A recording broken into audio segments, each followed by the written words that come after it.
there is this person called Paul. ಉದಾಹರಣೆಗೆ ನೀವು ಸತ್ಯವೇದದಲ್ಲಿ ನೋಡೋದಾದ್ರೆ ಮನುಷ್ಯನಿದ್ದಾನೆ, ಅವನ ಹೆಸರು ಪೌಲನು. He is a great apostle of Christ. ಆತನು ಒಂದು ಉತ್ತಮವಾದಂತಹ ದೇವರ ಅಪೊಸ್ತಲನಾಗಿದ್ದ. He started many churches. ಆತನು ಹಲವಾರು ಸಭೆಗಳನ್ನು ಶುರು ಮಾಡಿದ್ನು. But then one day he was in a shipwreck. ಆದ್ರೆ ಒಂದು ದಿನದಲ್ಲಿ ಅವನ ಹಡಗು ನಾಶವಾಗಿ ಹೋಯಿತು. He was in ship along with few soldiers and different Pharisees and different kinds of people. ಅವನ ಜೊತೆ ಕೆಲವು ಸೈನಿಕರು, ಫಾರಿಸಿಯರು ಹಾಗೂ ಇತರ ಜನಗಳು ಇದ್ದರು. Mostly Romans. ಎಲ್ಲ ರೋಮಾ ಒಂದು ಸಾಮ್ರಾಜ್ಯಕ್ಕೆ ಸೇರಿದವರು ಎಂಬುದಾಗಿ ಹೇಳ್ಬೋದು. More than 2 weeks they were lost in the sea. 2 ವಾರಕ್ಕಿಂತ ಹೆಚ್ಚಿತವಾಗಿ ಅವರು ಸಮುದ್ರದಲ್ಲಿ ಕಳೆದು ಹೋದರು. And suddenly there was a shipwreck. ಮತ್ತು ಅಲ್ಲಿ ಹಡಗು ನಾಶವಾಯಿತು ಕೂಡ. But then if you think in a normal sense, ಆದ್ರೆ ನೀವು ಸಾಧಾರಣವಾಗಿ ಯೋಚಿಸೋದಾದ್ರೆ it looks like a great destruction. ಅದೊಂದು ದೊಡ್ಡ ಭಯಂಕರವಾದಂತ ನಾಶನವಾಗಿ ಕಾಣಬಹುದು. Even if Paul had to think, why did this happen to me? ಪೌಲನು ಕೂಡ ಯೋಚಿಸಿದ್ರೆ ಇದು ನನ್ನ ಜೊತೆ ಯಾಕೆ ಆಯಿತು ಎಂದಾಗಿ, it would have been a different story. ಅದು ಬೇರೆನೇ ಕಥೆ ಆಗ್ತಾ ಇತ್ತು. But Paul says very boldly, you can read it in Acts 27 and 28. ನೀವು ಅಪೊಸ್ತಲ ಕೃತಿಗಳು 27-28 ಓದಬಹುದು. ಪೌಲನು ಧೈರ್ಯವಾಗಿ ಹೇಳ್ತಾ ಇರೋದನ್ನ, he says, God is going to rescue us, none of us is going to die. ಆತನು ಹೇಳ್ತಾನೆ, ದೇವರು ನಮ್ಮನ್ನು ನಿಜವಾಗಿ ರಕ್ಷಿಸಬಲ್ಲನು, ನಮ್ಮಲ್ಲಿ ಯಾರು ಸಾತು ಹೋಗುವುದಿಲ್ಲ ಎಂದಾಗಿ. Amen. They safely swam to the shore. ಅವರೆಲ್ಲರೂ ಈಜಾಡಿ ಒಂದು ದಡಕ್ಕೆ ಬಂದು ಸೇರಿದ್ರು. And after that you see that they are having a campfire. ಅದಾದ ಬಳಿಕ ಒಂದು ಕ್ಯಾಂಪ್ ಫೈರ್ ಆಗಿ ಅವರು ಮಾಡಿ ಕೂತದ್ದನ್ನು ನಾವು ನೋಡ್ತೇವೆ. Even there a snake bit Paul. ಅಲ್ಲಿ ಕೂಡ ಒಂದು ಹಾವು ಸರ್ಪ ಬಂದು ಆತನ ಕೈಗೆ ಚುಚ್ಚಿತು. Again, ಮತ್ತೆ if you think in normal sense, ನೀವು ಸಾಧಾರಣವಾಗಿ ಯೋಚಿಸೋದಾದ್ರೆ it looks like a terrible thing. ಒಂದು ಭಯಂಕರವಾದ ಪರಿಸ್ಥಿತಿ ಎಂಬುದಾಗಿ ನೀವು ಯೋಚಿಸಬಹುದು. But you know what? Paul just rubbed his hand off and threw the snake into the fire. ಆದ್ರೆ ಪೌಲನು ಏನು ಮಾಡಿದ್ನು ಗೊತ್ತಾ? ತನ್ನ ಕೈಯಲ್ಲಿದ್ದ ಆ ಹಾವನ್ನು ಅಲುಗಾಡಿಸಿ ಆ ಹಾವನ್ನ ಬೆಂಕಿಗೆ ಹಾಕಿದ. Everybody started to wonder what kind of person is he. ಎಲ್ಲರೂ ಆಶ್ಚರ್ಯಪಟ್ಟರಲ್ಲಿ ಇದ್ದಂತವರು, ಈ ಎಂತ ತರದ ಜನ ಇವನು ಎಂಬುದಾಗಿ. You know what happened then? ಆಮೇಲೆ ಏನಾಯ್ತು ಗೊತ್ತಾ? He could share gospel to them. ಆತನು ಅವರೆಲ್ಲರ ಜೊತೆ ಸುವಾರ್ತೆಯನ್ನು ಸಾರಲಿಕ್ಕೆ ಸಾಧ್ಯವಾಯಿತು. And the next scene we see that he was also lifted up. ಮತ್ತೊಂದು ಸ್ಥಳದಲ್ಲಿ ನಾವು ನೋಡೋದಾದ್ರೆ ಆತನು ಕೂಡ ಮೇಲೆತ್ತಲ್ಪಟ್ಟನು. Amen. That is how it is in our life. ನಮ್ಮ ಜೀವಿತದಲ್ಲಿ ಹೀಗೆ ಇದೆ. Whatever difficulty comes in your way, ನಮ್ಮ ಪರಿಸ್ಥಿತಿಯಲ್ಲಿ ಯಾವ್ದಾದ್ರು ಕಷ್ಟ ಒಂದು ಪರಿಸ್ಥಿತಿ ಬಂದರು, even a thing like shipwreck that can destroy the life, ಹಡಗು ನಾಶನದಿಂದ ಒಂದು ಹೇಗೆ ಒಂದು ಜೀವ ಕಳೀಲಿಕ್ಕೆ ಆಗ್ಬೋದು, ಅದೇ ರೀತಿ ಆದ್ರೂ ಕೂಡ what is that thing in your life that can destroy you? Maybe a sickness or maybe COVID virus, whatever that is coming in your way.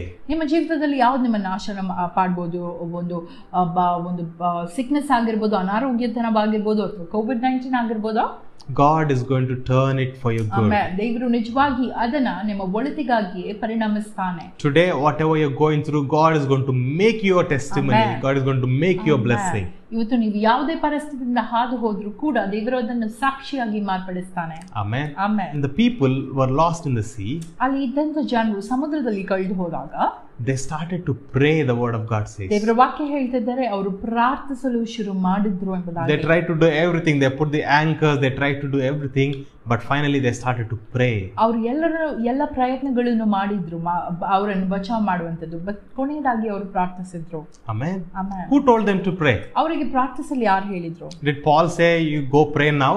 ಪೌಲನು ಹೇಳಿಲ್ಲ ನೀವು ಹೋಗಿ ಈಗ ಪ್ರಾರ್ಥನೆ ಮಾಡಿ ಎಂಬುದಾಗಿ. Who told them to pray? ಅವರಿಗೆ ಯಾರು ಹೇಳಿದ್ರು ಪ್ರಾರ್ಥನೆ ಮಾಡಿ? That is the natural reaction that comes out automatically. ಸ್ವಾಭಾವಿಕವಾದಂತಹ ಒಂದು ಪರಿಸ್ಥಿತಿಯಲ್ಲಿ ಅದು ಹೊರಬರುವಂತದ್ದಾಗಿದೆ. Amen. Now think about yourself if you are in that situation. ನೀವು ಯೋಚಿಸಿ, ನೀವು ಆ ಪರಿಸ್ಥಿತಿಯಲ್ಲಿ ಇದ್ರೆ what would you do? ನೀವೇನ್ ಮಾಡ್ತಾ ಇದ್ರಾ? You will cry out to the Lord, Lord, where are you? ನೀವು ದೇವರ ಕಡೆಗೆ ಕಿರ್ಚಿ, ದೇವರೇ ನೀವೆಲ್ಲಿದ್ದೀರಾ ಎಂಬುದಾಗಿ ಕರೆಯುತ್ತೀರಾ? Amen. Even it's also a type of prayer. ಅದು ಕೂಡ ಒಂದು ಪ್ರಾರ್ಥನೆಯಾಗಿದೆ. Think about the people who are in an airplane and plane is about to fall. Aeroplane ಅಲ್ಲಿದ್ದಂತಹ ವಿಮಾನದಲ್ಲಿದ್ದಂತಹ ಜನರ ಬಗ್ಗೆ ಯೋಚಿಸಿ, ಆ ವಿಮಾನ ಏನಷ್ಟೇ ಕೆಳಗೆ ಒಂದು ಲ್ಯಾಂಡ್ ಆಗುವಷ್ಟಿಗೆ ಏನೋ ಒಂದು ಪರಿಸ್ಥಿತಿ ಎದುರಾದ್ರೆ, even a hardest person would come down to his knees at that time and say, Lord, save me. ಕಠೋರವಾದ ಹೃದಯ ಹೊಂದಿದಂತ ಮನುಷ್ಯ ಕೂಡ ತನ್ನ ಮೊಣಕಾಲೂರಿ ಕರ್ತನೇ ನನ್ನನ್ನು ನೀನು ಬಚಾವ್ ಮಾಡು ಎಂಬುದಾಗಿ ಹೇಳ್ತಾನೆ. Suddenly they will start to confess, oh, I did this sin, I did that sin. ತಕ್ಷಣನೇ ಅವರು ಅರಿಕೆ ಮಾಡ್ಲಿಕ್ಕೆ ಶುರು ಮಾಡ್ತಾರೆ, ನಾವು ಈ ಪಾಪ ಮಾಡಿದ್ವಿ ಆ ಪಾಪ ಮಾಡಿದ್ವಿ ಎಂಬುದಾಗಿ. Suddenly they'll ask, Lord, forgive me. Sudden ಆಗಿ ಅವ್ರು ಹೇಳ್ತಾರೆ, ದೇವರೇ ನನ್ನನ್ನು ಕ್ಷಮಿಸು ಎಂಬುದಾಗಿ. Suddenly they'll start to surrender themselves to the Lord. ತಕ್ಷಣನೇ ತಮ್ಮ ಜೀವಿತವನ್ನೇ ಒಪ್ಪಿಸಿ ದೇವರ ಕೈಗೆ ಕೊಡ್ತಾರೆ. And they will even say, Lord, I did wrong against somebody, they fought against me, I'm going to forgive them today. ಅವರು ಇದನ್ನು ಕೂಡ ಹೇಳ್ತಾರೆ, ಕರ್ತನೇ ನನ್ನ ವಿರುದ್ಧವಾಗಿ ಯಾರು ಪಾಪ ಮಾಡಿದ್ರು ಅವರನ್ನು ನಾನು ಇವತ್ತು ಕ್ಷಮಿಸ್ತಾ ಇದ್ದೇನೆ ಎಂಬುದಾಗಿ. Why is that? ಅದ್ಯಾಕೆ? Because in the tough times it is in our nature that we turn towards the Lord. ಯಾಕಂದ್ರೆ ನಮ್ಮ ಪರಿಸ್ಥಿತಿ, ಕಷ್ಟ ಪರಿಸ್ಥಿತಿಯಲ್ಲಿ ಸ್ವಾಭಾವಿಕವಾಗಿ ನಾವೆಲ್ಲರೂ ದೇವರ ಕಡೆಗೆ ತಿರುಗುತ್ತೇವೆ. When the life is moving out of control, most of us, at least each of us, would turn towards God. ನಮ್ಮ ಜೀವಿತಗಳು ಕೈಗಡುವ ಪರಿಸ್ಥಿತಿಯಲ್ಲಿ ಆದ್ರೆ ನಮ್ಮ ಜೀವಿತವು ಅಥವಾ ಕೆಲವು ಪರಿಸ್ಥಿತಿಗಳು ನಮ್ಮ ಕೈಯಿಂದ ಹದಗೆಟ್ಟಿ ಹೋದ್ರೆ ನಾವು ದೇವರ ಕಡೆಗೆ ತಿರುಗುತ್ತೇವೆ. That's why wherever you see in the Bible, you always see that God is doing something great in the times of trouble, not when the things are smooth. ಆದುದರಿಂದ ನೀವು ನೋಡಬಹುದು ಸತ್ಯವೇದದಲ್ಲೂ ಕೂಡ ದೇವರು ಕಾರ್ಯದಲ್ಲಿ ಯಾವಾಗ ಇದ್ದಾನೆ ಎಂಬುದಾಗಿ ಹೇಳಿದ್ರೆ, ಯಾವುದಾದ್ರೂ ಕಷ್ಟ ಪರಿಸ್ಥಿತಿಯಿಂದ ಹಾದು ಹೋಗ್ತಾ ಇರುವಾಗ, ಎಲ್ಲ ಸರಿಯಾಗಿ ಹೋಗುತ್ತಿರುವಾಗ ಅಲ್ಲ. I'm not saying God brings the trouble. ನಾನು ಹೇಳ್ತಾ ಇಲ್ಲ ದೇವರು ಸಮಸ್ಯೆಯನ್ನು ತರ್ತಾ ಇದ್ದಾರೆ ಎಂಬುದಾಗಿ. I'm not saying God is the author of confusion. ದೇವರು ಗಲಿಬಿಲಿಯನ್ನು ಉಂಟು ಮಾಡುವ ದೇವರು ಎಂಬುದಾಗಿ ನಾನು ಹೇಳ್ತಾ ಇಲ್ಲ. Surely the enemy comes to steal, kill and destroy. ನಿಜವಾಗಿ ಸೈತಾನನು ಕದಿಯುವುದಕ್ಕೂ ಕೊಲ್ಲುವುದಕ್ಕೂ ನಾಶ ಮಾಡುವುದಕ್ಕೆ ಬಂದಿದ್ದಾನೆ. But the enemy, if he comes like that, ಆದ್ರೆ ಶತ್ರು ಅಥವಾ ವಿರೋಧಿ ಹಾಗೆ ಬಂದಾಗ, when the destruction is about to hit you, ನಾಶನವು ನಿಮ್ಮನ್ನು ಏನೋ ಮುಟ್ಟಬೇಕೆಂದಿದ್ದಾಗ, remember God came to give you life in abundance. ನೀವು ನಂಬರಿ, ನಿಜವಾಗಿ ದೇವರು ನಿಮಗೆ ಸಮೃದ್ಧಿಯ ಜೀವನವನ್ನು ಕೊಡಲು ಬಂದಿದ್ದಾನೆ. Amen. Amen. When things are moving smooth, ಸಾಧಾರಣವಾಗಿ ಎಲ್ಲವೂ ಚೆನ್ನಾಗಿ ನಿಮ್ಮ ಜೀವಿತದಲ್ಲಿ ಕೆಲಸ ಆಗ್ತಾ ಇರುವಾಗ, most of us, we don't even read the Bible. ನಮ್ಮಲ್ಲಿರುವಂತಹ ಅನೇಕರು ಸತ್ಯವೇದವನ್ನು ಕೂಡ ಓದುವುದಿಲ್ಲ. We usually don't even talk to God. ನಾವು ದೇವರ ಜೊತೆ ಸಂಭಾಷಣೆ ಕೂಡ ನಡೆಸುವುದಿಲ್ಲ. Now you understand what is the reason why God works only in the times of trouble. ಈಗ ನಿಮಗೆ ಅರ್ಥ ಆಗ್ತದ ಯಾಕೆ ಕಷ್ಟದ ಪರಿಸ್ಥಿತಿಯಲ್ಲಿ ಮಾತ್ರ ದೇವರು ನಮ್ಮ ಜೊತೆ ಮಾತಾಡ್ತಾರೆ ಎಂಬುದಾಗಿ. It's not that God is working only at the time. He is with you at always. ಆತನು ಅದು ಸಮಯದಲ್ಲಿ ಕೆಲಸ ಮಾಡ್ತಾನೆ ಎಂಬುದಾಗಿ ಮಾತ್ರವಲ್ಲ, ಆತನು ನಿಮ್ಮ ಜೊತೆ ಯಾವಾಗಲೂ ಇದ್ದಾನೆ. But the reason is us. ಅದರ ಕಾರಣ ನಾವಾಗಿದ್ದೇವೆ. We turn to him. ನಾವು ಆತನ ಕಡೆಗೆ ತಿರುಗಿಕೊಳ್ಳುವುದು when the trouble comes. ಸಮಸ್ಯೆಗಳು ಎದುರಾದಾಗ ಮಾತ್ರ. Writer C.S. Lewis says like this. ಲೇಖಕನಾದ C.S. Louis ಹೀಗೆ ಹೇಳ್ತಾರೆ. He wrote many books. ಆತನು ಹಲವಾರು ಪುಸ್ತಕಗಳನ್ನು ಬರೆದಾತನಾಗಿದ್ದಾನೆ. He also teaches leadership. ಆತನು ನಾಯಕತ್ವದ ಕುರಿತಾಗಿ ಕೂಡ ಕಲಿಸ್ತಾರೆ. He says prayer is not about changing God, it is changing about myself. ಪ್ರಾರ್ಥನೆಯು ದೇವರನ್ನು ಬದಲಾಯಿಸುವಂತದ್ದಲ್ಲ, ನನ್ನನ್ನು ನಾನೇ ಬದಲಾಯಿಸುವಂತದ್ದಾಗಿದೆ. Amen. Amen. This is very important that we need to understand this. ಈ ಒಂದು ವಿಷಯವನ್ನು ನಾವು ಅತಿ ಹೆಚ್ಚಾಗಿ ಗಮನ ಕೊಡಬೇಕು. I want to add one more thing to that. ನಾನು ನಿಮಗೆ ಇನ್ನೊಂದು ವಚನವನ್ನು ಹೇಳಲು ಬಯಸ್ತೇನೆ. Prayer is not about changing God, but prayer is about changing me and my circumstances. ಪ್ರಾರ್ಥನೆಯು ದೇವರನ್ನು ಬದಲಾಯಿಸುವಂತದ್ದಲ್ಲ, ಪ್ರಾರ್ಥನೆಯು ನನ್ನನ್ನು ಮತ್ತು ನನ್ನ ಪರಿಸ್ಥಿತಿಯನ್ನು ಬದಲಾಯಿಸುವಂತದ್ದಾಗಿದೆ. Amen. Amen. For the last few weeks, ಕಳೆದ ಕೆಲವು ವಾರಗಳು we are learning how to stand in faith. ನಾವು ನಂಬಿಕೆಯಲ್ಲಿ ಹೇಗೆ ನಿಲ್ಲಬೇಕೆಂಬುದಾಗಿ ಕಲಿಯುತ್ತಾ ಇದ್ದೇವೆ. We learn the importance of growing in faith.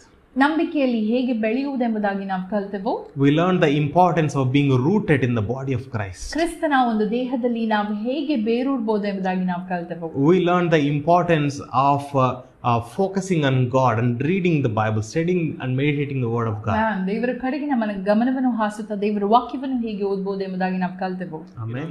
What we do not learn when the things are smooth, we learn during the tough times. ನಮ್ಮ ಜೀವಿತದಲ್ಲಿ ಯಾವ ಸಾಧಾರಣವಾಗಿ ಎಲ್ಲವೂ ಸರಿಯಾಗಿದ್ದಾಗ ಯಾವುದನ್ನು ನಾವು ಕಲಿಯುವುದಿಲ್ವೋ ಅದನ್ನು ನಾವು ಕಷ್ಟ ಪರಿಸ್ಥಿತಿಯಲ್ಲಿ ಕಲಿಯುವವರಾಗ್ತೇವೆ. Not only us, ನಾವು ಮಾತ್ರವಲ್ಲ, all the churches all over the world are going through this. ಎಲ್ಲಾ ಸಭೆಗಳು, ಲೋಕದಾದ್ಯಂತ ಸಭೆಗಳು ಈ ಪರಿಸ್ಥಿತಿಯಿಂದ ಹಾದು ಹೋಗ್ತಾ ಇವೆ. They are learning more about themselves. ಅವರು ಈಗ ತಮ್ಮ ಕುರಿತಾಗಿ ಹೆಚ್ಚಾಗಿ ತಿಳಿಯುತ್ತಾ ಇದ್ದಾರೆ. We are learning more about ourselves. ನಾವು ನಮ್ಮ ಕುರಿತಾಗಿ ಹೆಚ್ಚಾಗಿ ತಿಳಿಯುತ್ತಾ ಇದ್ದೇವೆ. We are learning how to be rooted in that unity in the word of God, which is our strength. ನಾವು ಕ್ರಿಸ್ತನ ಒಂದು ವಾಕ್ಯದ ನಿಮಿತ್ತವಾಗಿ ಹೇಗೆ ಬೇರೂರಬಹುದು, ಆತನ ಬಲವನ್ನು ಹೇಗೆ ಅನುಭವಿಸಬಹುದು ಎಂಬುದಾಗಿ ಕಲಿಯುತ್ತಾ ಇದ್ದೇವೆ. We are learning more about life. ನಾವು ಜೀವಿತದ ಕುರಿತಾಗಿ ಹೆಚ್ಚಾಗಿ ಕಲಿಯುತ್ತಾ ಇದ್ದೇವೆ. And we are learning who God is. ನಾವು ದೇವರು ಯಾರು ಎಂಬುದಾಗಿ ಕಲಿಯುತ್ತಾ ಇದ್ದೇವೆ. Amen. Amen. Bible is more relevant to us now more than ever. ಸತ್ಯವೇದವು ಈಗ ನಮಗೆ ಹೆಚ್ಚಾಗಿ ಪ್ರಕಟವಾಗ್ತಾ ಇದೆ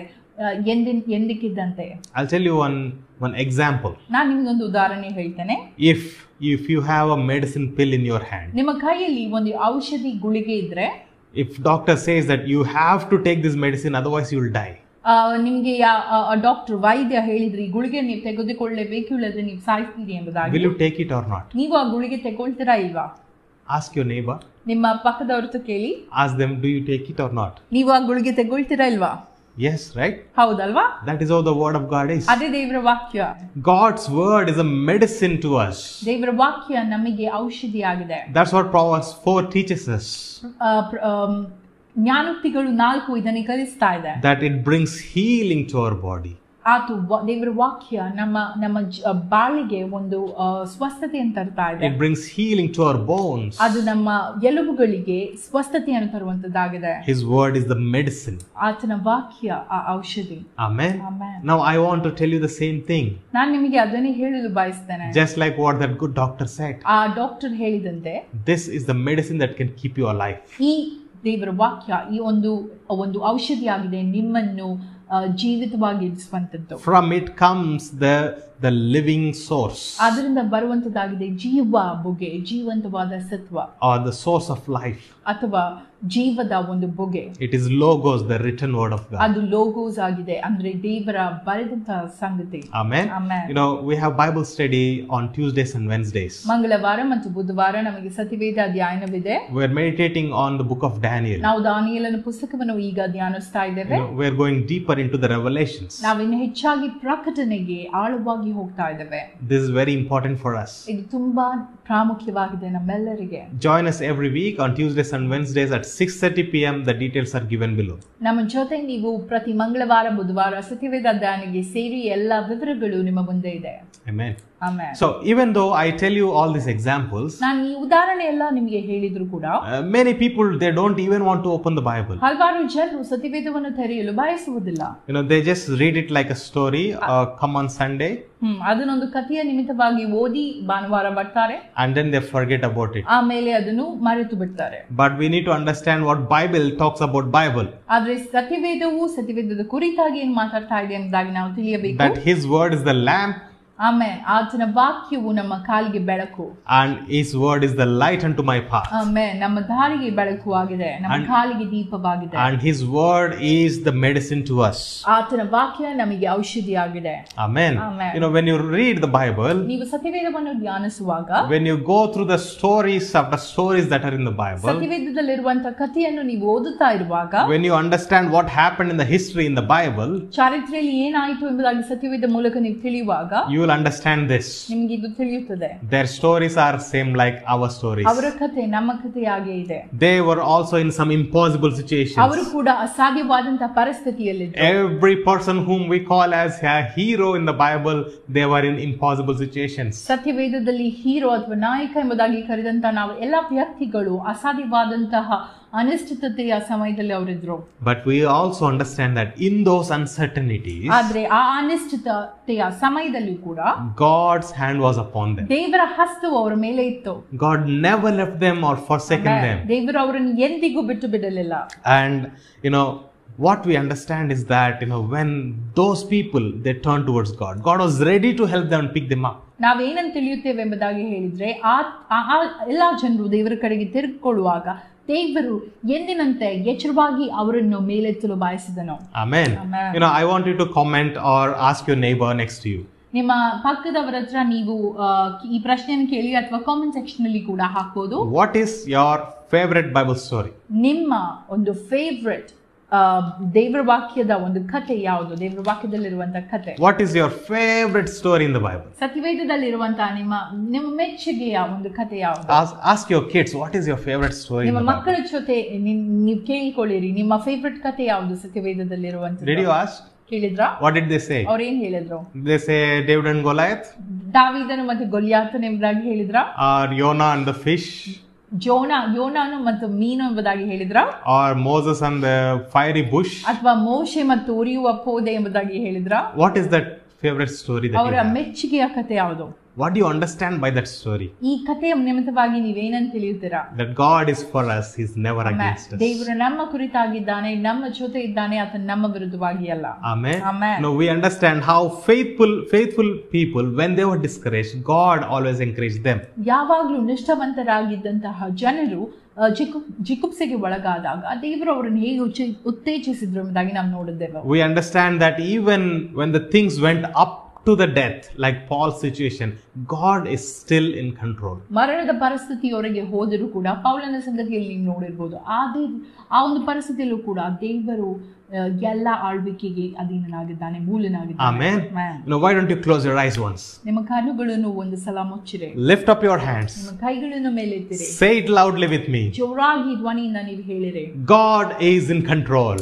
ದೇವರು ಎಲ್ಲದರ ಆಳ್ವಿಕೆಯಲ್ಲಿದ್ದಾನೆ. The situations around me look impossible. ನನ್ನ ಸುತ್ತಲಿರುವ ಪರಿಸ್ಥಿತಿ ಅನಿಶ್ಚಿತವಾದದ್ದಾಗಿ ಕಂಡರೂ ಕೂಡ, but I know today that God is in control. ನನಗೆ ತಿಳಿದಿದೆ ಈ ಹೊತ್ತು ದೇವರು ಎಲ್ಲದರಲ್ಲಿ ಶಕ್ತಿಯುತನಾಗಿದ್ದಾನೆ.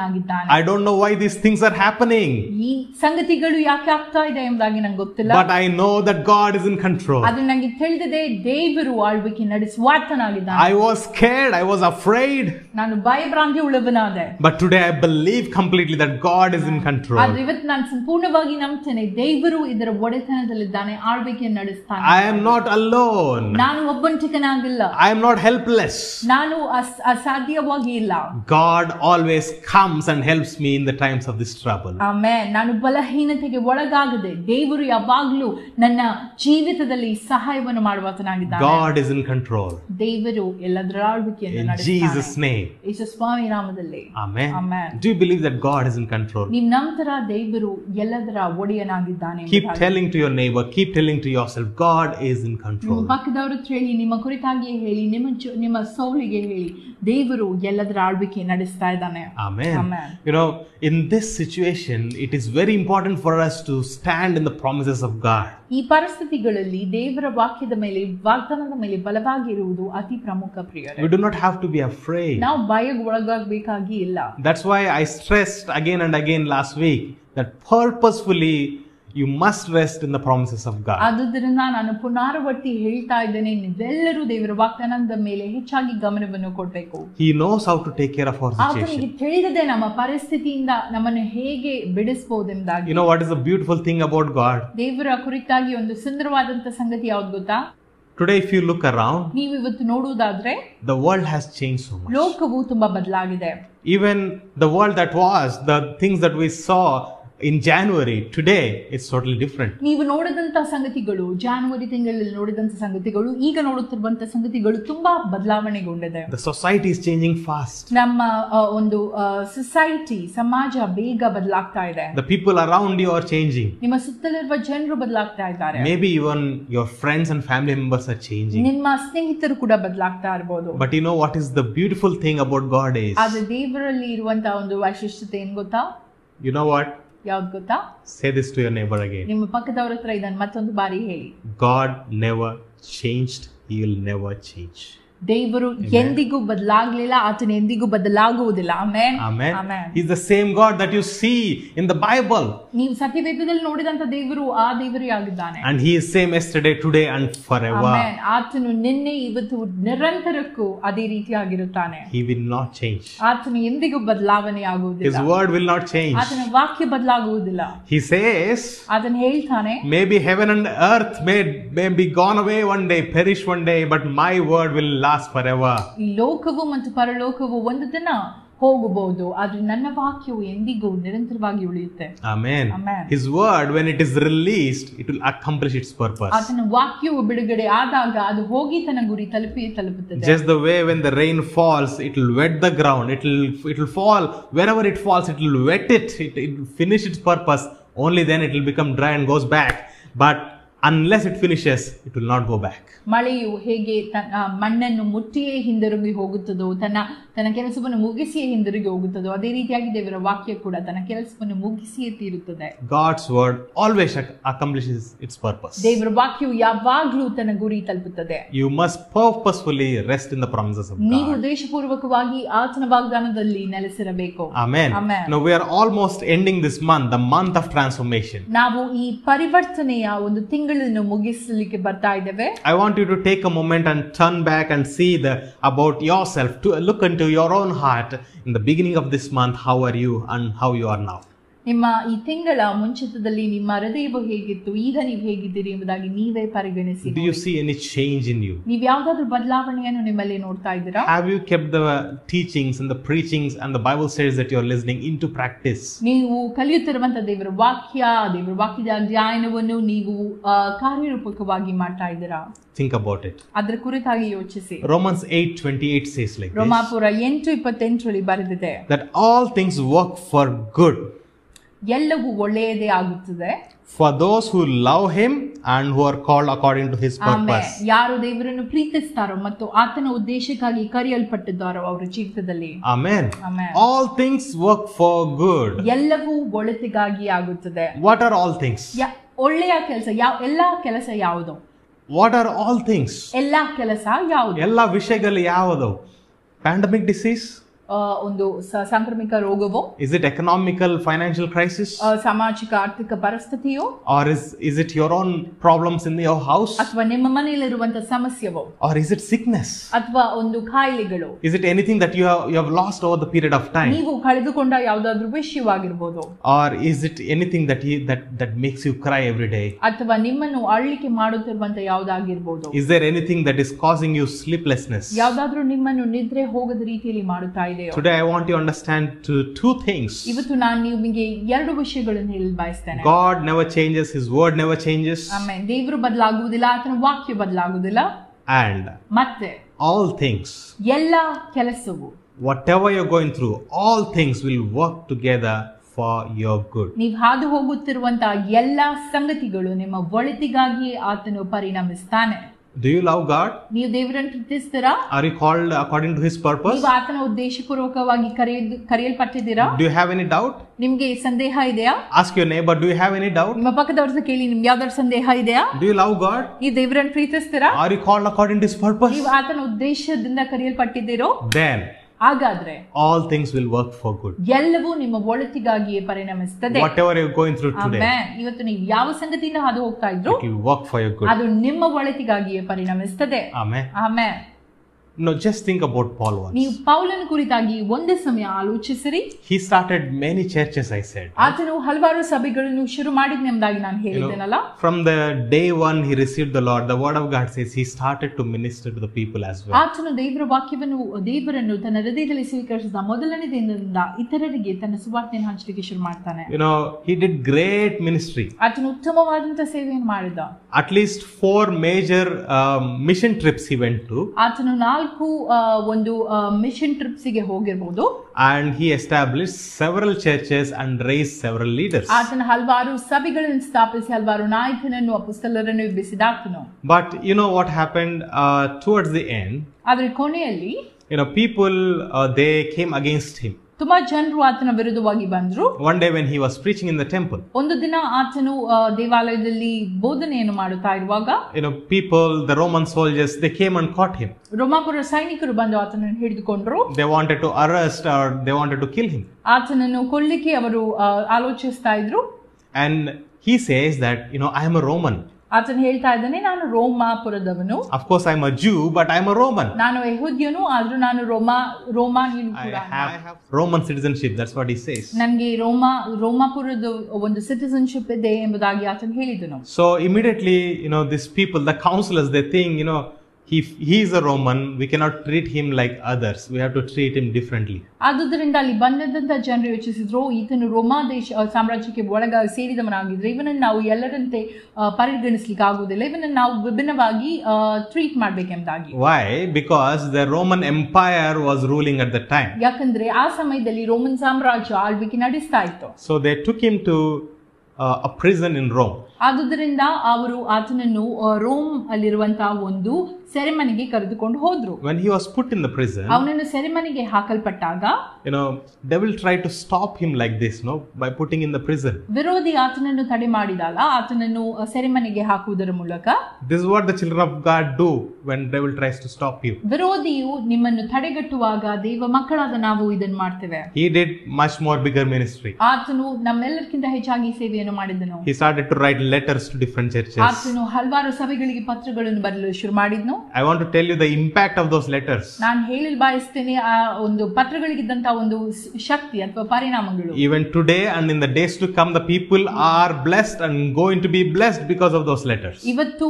ಇವತ್ತಿನ ಜನರು ಮತ್ತು ಆ ಕಾಲದಲ್ಲಿದ್ದ ಜನರು, ಮುಂದೆ ಜನರು ಕೂಡ ಹೆಚ್ಚಾದ ಜನರು ಈ ಒಂದು ಪತ್ರಗಳ ಮೂಲಕವಾಗಿ ಆಶೀರ್ವಾದ ಹೊಂದಲಿದ್ದಾರೆ. That's how God changes everything for our good. ಅದೇ ರೀತಿಯಾಗಿ ದೇವರ ಎಲ್ಲಾ ಪರಿಸ್ಥಿತಿಗಳು ನಮ್ಮ ಒಳಿತಿಗಾಗಿ ಬದಲಾಯಿಸ್ತಾ ಇದ್ದಾನೆ. Well, then among those letters, he writes a letter to Philippi. ಆ ಪತ್ರಗಳಲ್ಲಿ ಆತನು ಒಂದು ಪತ್ರವನ್ನು ಫಿಲಿಪ್ಪಿ ಸಭೆಗೆ ಕೂಡ ಬರೆಯುತ್ತಾನೆ. He writes this letter, Philippians epistle, if you see in the chapter 4. ಆತನು ಫಿಲಿಪ್ಪಿಯರಿಗೆ ಬರೆದ ಪತ್ರಿಕೆಯಲ್ಲಿ 4ನೇ ಅಧ್ಯಾಯವನ್ನು ನೀವು ನೋಡಿದಾದ್ರೆ verse 4 says like this. 4ನೇ ವಚನ ಹೀಗೆ ಹೇಳ್ತಾ ಇದೆ, Rejoice in the Lord always.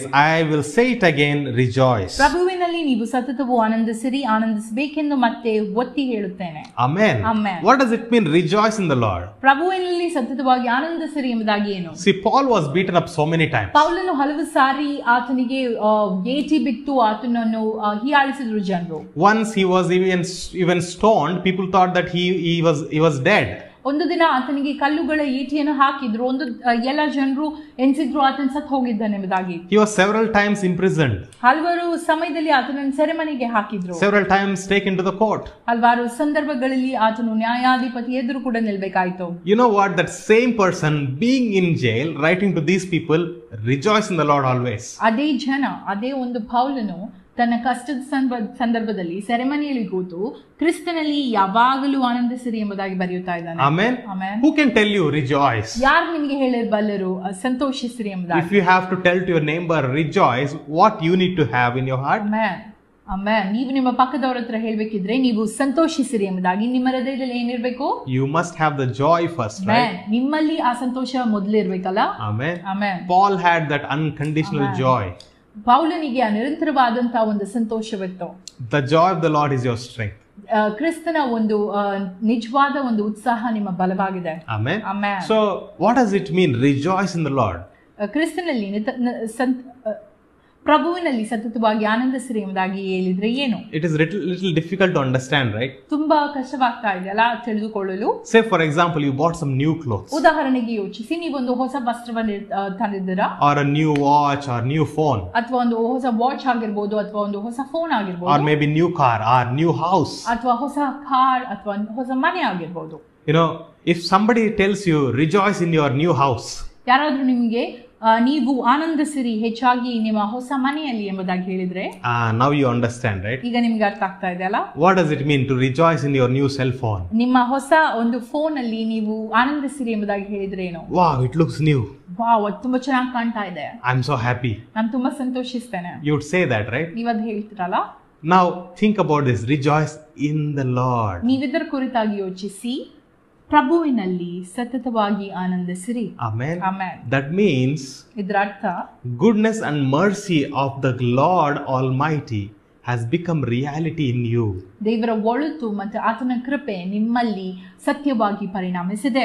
Amen. Amen. It must become a reality in you. ಅದು ನಿಮಗೆ ನಿಜ ರೂಪಕವಾಗಿ ಮಾರ್ಪಡಬೇಕು. God's promise must become a reality in you. ದೇವರ ವಾಗ್ದಾನವು ನಿಮ್ಮ ಜೀವಿತದಲ್ಲಿ ನಿಜ ರೂಪಕ್ಕೆ ಬರಬೇಕು. That's what Paul is saying, rejoice in the Lord always.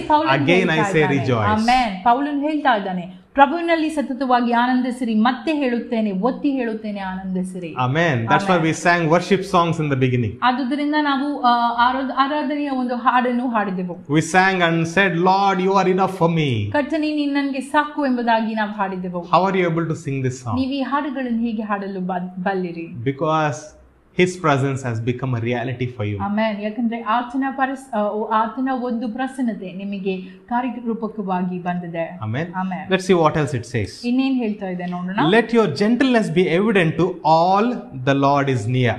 Amen. ನಿಮ್ಮ ಸಹಾನುಭೂತಿ ಸರ್ವರಿಗೂ ತಿಳಿದಿರಲಿ, ಪ್ರಭುವಿನ ಪುನರಾಗಮ ನೇಮಿಸಿದೆ. Amen. Amen. See, it says the Lord is near. He is not far. ಇಲ್ಲಿ ಹೇಳ್ತಾ ಇದೆ ದೇವರು ಇಲ್ಲೇ ಇದ್ದಾನೆ ಎಂಬುದಾಗಿ, ಆತನು ದೂರವಾಗಿಲ್ಲ. Amen. Amen. So the Lord is near, his coming is near. ಪ್ರಭುವಿನ ಪುನರಾಗಮ ಸಮೀಪಿಸಿದೆ ಎಂಬುದಾಗಿ ಬರೆದಿದೆ. So he says, be gentle, let your gentleness be evident to everyone. ಆದುದರಿಂದ ನೀವು ಸಹಾನುಭೂತಿ ಉಳ್ಳವರಾಗಿ ನಿಮ್ಮ ಸಹನೆ ಮತ್ತು ಸಹಾನುಭೂತಿ ಸರ್ವರಿಗೂ ತಿಳಿಯಲಿ. Now some of you know, prophetic prayer team knows, and some of you know already that Philippi church was going through a time of persecution. ಪ್ರವಾದನಾತ್ಮಕ ಒಂದು ಪ್ರಾರ್ಥನಾ ತಂಡ ಗೊತ್ತು, ಫಿಲಿಪಿ ಸಭೆ ಒಂದು ಕಷ್ಟದ ಪರಿಸ್ಥಿತಿನ ಹಾದು ಹೋಗ್ತಾ ಇತ್ತು ಎಂಬುದಾಗಿ. For them he is saying rejoice. ಅವರಿಗೆ ಆತನು ಹೇಳ್ತಾ ಇದ್ದಾನೆ ಆನಂದಿಸಿರಿ. And he is also saying be gentle. ನೀವು ಸಹಾನುಭೂತಿ ಉಳ್ಳವರಾಗಿ. Amen. Amen. Why is he saying be gentle, let it be evident to others? ಸಹಾನುಭೂತಿ ಉಳ್ಳವರಾಗಿ ಇದು ಇತರರಿಗೆ ಪಡಲಿ ಎಂಬುದಾಗಿ ತಿಳಿದಿರಲಿ ಎಂಬುದಾಗಿ ಯಾಕೆ ಹೇಳ್ತಾ ಇದ್ದಾನೆ? Because in a tough situation it is very easy to lose our character. ಯಾಕಂದ್ರೆ ಕಷ್ಟದ ಪರಿಸ್ಥಿತಿಯಲ್ಲಿ ನಮ್ಮ ಒಂದು ಕಷ್ಟದ ಪರಿಸ್ಥಿತಿಯಲ್ಲಿ ನಮ್ಮ ಸ್ವಭಾವವನ್ನು ಕಳೆದುಕೊಳ್ಳಲು ತುಂಬಾ ಸುಲಭ. People become crazy, they become angry, they become jealous, some people become selfish. ತುಂಬಾ ಜನರು ಸಿಟ್ಟಾಗ್ತಾರೆ, ಕೆಲವರು ತುಂಬಾ ಗ್ರೀಡಿನೆಸ್ ಇಂದ ಒಳಗಾಗ್ತಾರೆ, ಸೆಲ್ಫಿಶ್ ಕೂಡ ಆಗ್ತಾರೆ. See, today in USA for example, it became two halves. USA ಅಲ್ಲಿ ನೋಡುವುದಾದ್ರೆ ಎರಡು ವಿಭಾಗವಾಗಿದೆ. That is what happens when crisis comes, when trouble comes. ಒಂದು ಕಷ್ಟದ ಪರಿಸ್ಥಿತಿಗಳು ಬಂದಾಗ ಇದೇ ರೀತಿಯಾಗಿ ಆಗ್ತದೆ. That's why Paul is saying, do not lose your character, be gentle. ಆದುದರಿಂದ ಪೌಲನು ಹೇಳ್ತಾ ಇದ್ದಾನೆ, ನೀವು ಸಹಾನುಭೂತಿ ಉಳ್ಳವರಾಗಿರಿ ಎಂಬುದಾಗಿ. And he says the Lord is near. ಆತನು ಹೇಳ್ತಾ ಇದ್ದಾನೆ ಪ್ರಭುವಿನ ಪುನರಾಗಮ ಸಮೀಪಿಸಿದೆ. Amen. Lord is near, he says. ದೇವರು ಸಮೀಪಿಸಿದ್ದಾನೆ ಎಂಬುದಾಗಿ. ದೇವರು ಸಮೀಪವಾಗಿದ್ದಾರೆ ನಮ್ಮೊಂದಿಗೆ. Amen. So because he is near, he is not far away from you. ದೇವರು ನಮ್ಮ ಸಮೀಪದಲ್ಲಿದ್ದಾರೆ, ಆತನು ನಮಗಿಂದ ದೂರವಾಗಿಲ್ಲ. Amen. That's why he is saying be gentle. ಆದುದರಿಂದ ಆತನು ಹೇಳ್ತಾ ಇದ್ದಾನೆ ನೀವು ಸಹಾನುಭೂತಿ ಉಳ್ಳವರಾಗಿರಿ. And 6th verse says, do not be anxious about anything, but in every situation by prayer and petition with thanksgiving present your request to God. ಯಾವ ವಿಷಯದಲ್ಲೂ ಚಿಂತಿಸದೆ ನಿಮ್ಮ ಅಗತ್ಯಗಳಿಗಾಗಿ ದೇವರಲ್ಲಿ ಪ್ರಾರ್ಥಿಸುವಾಗಲ ನಿಮ್ಮಲ್ಲಿ ಕೃತಜ್ಞತಾ ಭಾವ ಇರಲಿ ಎಂಬುದಾಗಿ ಬರೆದಿದೆ. Amen. Amen. So what is he saying? Do not be anxious means do not be worried. ಆತನು ಹೇಳ್ತಾ ಇದ್ದಾನೆ ಯಾವ ವಿಷಯದಲ್ಲೂ ಚಿಂತಿಸಬೇಡಿ. Like I said last week, some people keep on thinking about the bad things only. Good things don't come in their mind. ನಾನು ಕಳೆದ ವಾರ ಹೇಳಿದಂತೆ ಕೆಲವು ಜನರು ತುಂಬಾ ಕೆಟ್ಟ ಸಂಗತಿಗಳನ್ನೇ ಯೋಚಿಸ್ತಾ ಇರ್ತಾರೆ, ಒಳ್ಳೆಯ ಸಂಗತಿ ಅವರ ಮನಸ್ಸಿಗೆ ಬರದೇ ಇಲ್ಲ. And some other type of people, they think that nothing good will happen. ಇನ್ನು ಕೆಲ ಜನರು ಎನ್ನಿಸ್ತಾರೆ ಯಾವುದು ನನ್ನ ಜೀವಿತದಲ್ಲಿ ಒಳ್ಳೆಯದಾಗುವುದಿಲ್ಲ ಎಂದಾಗಿ. Some people, if you ask how is life, they always say something sad, like it's not good. What is this life? ಇನ್ನು ಕೆಲವು ಜನರು ಹೇಳಿದ್ರೆ ನಿಮ್ಮ ಜೀವಿತ ಹೇಗಿದೆ ಎಂದಾಗಿ, ಇದೆಂತ ಜೀವಿತ, ಇದು ಒಳ್ಳೆಯದೇ ಇಲ್ಲ ಎಂದಾಗಿ ಹೇಳ್ಬೋದು. And some people, they even say like this, do you believe in the promise of God? They will say, yes, I believe, but maybe only 90% will happen, or only 80% will happen. The 20% maybe bad will happen. ಇನ್ನು ಕೆಲವರ ಹತ್ರ ನೀವು ಹೇಳುವಾಗ ದೇವರ ವಾಗ್ದಾನದ ಮೇಲೆ ನಂಬಿಕೆ ಇಡ್ತೆ ಎಂದಾಗ ಹೇಳುವಾಗ 90% ಇಡ್ತೇನೆ, ಇನ್ನು 10% ಆಗದೆ ಇರಬಹುದು ಎಂದಾಗ ಹೇಳ್ತಾರೆ. Have you heard those? ನೀವು ಕೇಳಿದಿರಾ? Why do they say like that? ಹೀಗೆ ಅವರು ಯಾಕೆ ಹೇಳ್ತಾರೆ? Not only them, we are also guilty of it. We also said like this so many times. ಅವರು ಮಾತ್ರವಲ್ಲದೆ ನಾವು ಕೂಡ ಒಂದು ಸಮಯದಲ್ಲಿ ಇದನ್ನು ಹೇಳಿದವರಾಗಿದ್ದೇವೆ. Why we say like this? ನಾವು ಯಾಕೆ ಹೇಳ್ತೇವೆ? Because psychologically speaking, ಯಾಕಂದ್ರೆ ಮಾನಸಿಕವಾಗಿ ನಾವು ಹೇಳುವುದಾದ್ರೆ our mind always go to the negative. ನಮ್ಮ ಮನಸ್ಸು ಯಾವಾಗಲೂ ನಕಾರಾತ್ಮಕ ವಿಷಯದ ಕುರಿತಾಗಿ ಆಲೋಚಿಸುತ್ತದೆ. But here Paul is saying, ಆದ್ರೆ ಪೌಲನು ಹೇಳ್ತಾ ಇದ್ದಾನೆ, instead of doing that, ಅದನ್ನು ಮಾಡುವುದಕ್ಕಿಂತ in prayer and petition, ಪ್ರಾರ್ಥನೆಯಲ್ಲಿ give thanks to the Lord, ನಿಮ್ಮ ಅಗತ್ಯತೆಗಳಲ್ಲಿ ದೇವರಿಗೆ ಕೃತಜ್ಞತೆಯನ್ನು ಸಲ್ಲಿಸಿರಿ, and present your requests. ನಿಮ್ಮ ಅಗತ್ಯತೆಗಳನ್ನು ಕ್ರಿಸ್ತನ ಮುಂದೆ ಇಡಿರಿ. Amen. Amen. He's saying present your requests. ನಿಮ್ಮ ಅಗತ್ಯಗಳನ್ನು ದೇವರಲ್ಲಿ ಇಡಿ ಎಂಬುದಾಗಿ ಬರೆದಿದೆ. The meaning of the present in Greek, the original language, it says like this. ಇಡಿರಿ ಎಂಬುದಾಗಿ ಗ್ರೀಕ್ ಪದಕ್ಕೆ ಅರ್ಥ ಈ ರೀತಿಯಾಗಿದೆ. That means that reveal everything in your heart. ಇದರ ಅರ್ಥ ಏನೆಂಬುದಾಗಿ ಹೇಳಿದ್ರೆ ನಿಮ್ಮ ಹೃದಯದಲ್ಲಿರುವಂತದ್ದೆಲ್ಲವನ್ನೂ ಕ್ರಿಸ್ತನಿಗೆ ಪ್ರಕಟಪಡಿಸಿರಿ. Amen.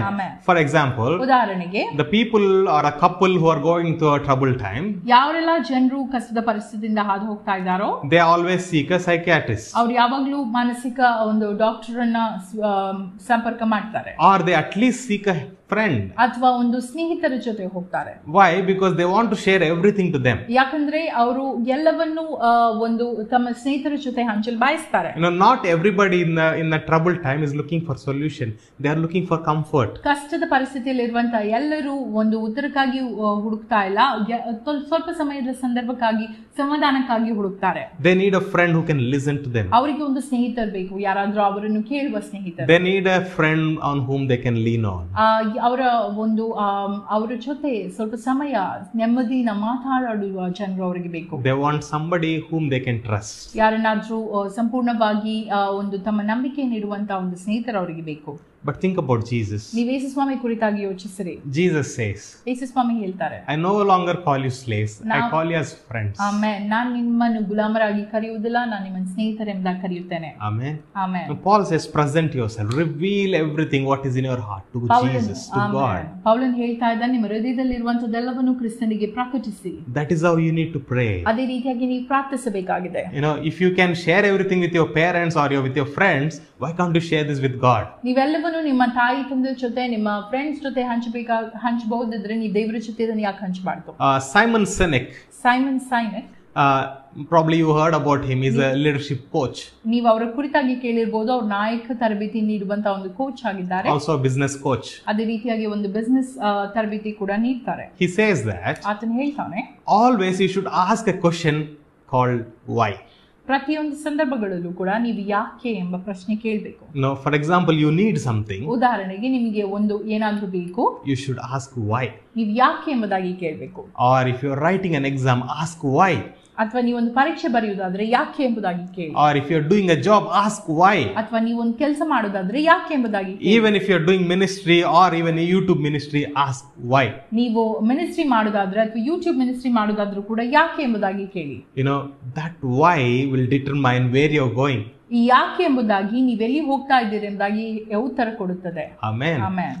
You must express that why to God. ನೀವು ಆ ಯಾಕೆ ಎಂಬುದಾಗಿ ಇರುವುದನ್ನು ದೇವರಿಗೆ ವೈಯಕ್ತಿಕವಾಗಿ ವ್ಯಕ್ತಪಡಿಸಬೇಕು. You are praying for something, I know. ನೀವು ಯಾವಾಗಾದ್ರೂ ಪ್ರಾರ್ಥಿಸಬಹುದು. I know you are declaring good things, you are declaring the promises of God. ನೀವು ದೇವರ ವಾಗ್ದಾನವನ್ನು ಅವರಿಗೆ ಮಾಡ್ತಾ ಇದ್ದೀರಿ ಎಂಬುದಾಗಿ ನಂಗೆ ಗೊತ್ತು. But from today you start doing this also. ಆದ್ರೆ ಇವತ್ತಿನಿಂದ ನೀವು ಇದನ್ನು ಕೂಡ ಮಾಡಲು ಶುರು ಮಾಡಿ. Let Jesus be your friend because he called you as friend. ಯೇಸು ಸ್ವಾಮಿ ನಿಮ್ಮ ಸ್ನೇಹಿತನಾಗಲಿ, ಯಾಕಂದ್ರೆ ಆತನು ನೀವು ಸ್ನೇಹಿತರು ಎಂಬುದಾಗಿ ನಿಮ್ಮನ್ನು ಕರೆದಿದ್ದಾರೆ. Don't have any more formal prayers. ಯಾವುದು ಒಂದು ಸಾಂಪ್ರದಾಯಿಕವಾದ ಪ್ರಾರ್ಥನೆಗಳನ್ನು ಮಾಡಬೇಡಿರಿ. Do it like a real friend. Talk to him like a real friend. ಆತನು ನಿಮ್ಮ ನಿಜವಾದ ಸ್ನೇಹಿತನ ಉಪಾಧಿಯಲ್ಲಿ ಆತನ ಜೊತೆ ಮಾತನಾಡಿ. Share everything to him. ಎಲ್ಲವನ್ನು ಆತನಿಗೆ ಪ್ರಕಟಿಸಿಕೊಡಿರಿ. Here it says, ಇಲ್ಲಿ ಹೀಗೆ ಬರೆದಿದೆ, with prayers and petitions with thanksgiving present to God. ನಿಮ್ಮ ಅಗತ್ಯತೆಗಳು ದೇವರಲ್ಲಿ ಪ್ರಾರ್ಥಿಸುತ್ತಿರುವಾಗಲೇ ನಿಮ್ಮಲ್ಲಿ ಕೃತಜ್ಞತಾ ಭಾವವಿರಲಿ. Amen. Finally it says, ಕೊನೆಯದಾಗಿ ಹೇಳ್ತಾ ಇದೆ, peace of God which transcends all understanding will guard your heart and your mind in Christ Jesus. ಆಗ ಮನುಷ್ಯ ಗ್ರಹಿಕೆಗೂ ಮೀರಿದ ದೇವ ಶಾಂತಿಯು ನಿಮ್ಮ ಮನಸ್ಸುಗಳನ್ನು ಕ್ರಿಸ್ತೇಸುವಿನಲ್ಲಿ ಅನ್ಯೋನ್ಯತೆಯಲ್ಲಿ ಸುರಕ್ಷಿತವಾಗಿ ಕಾಪಾಡುವುದು. Amen.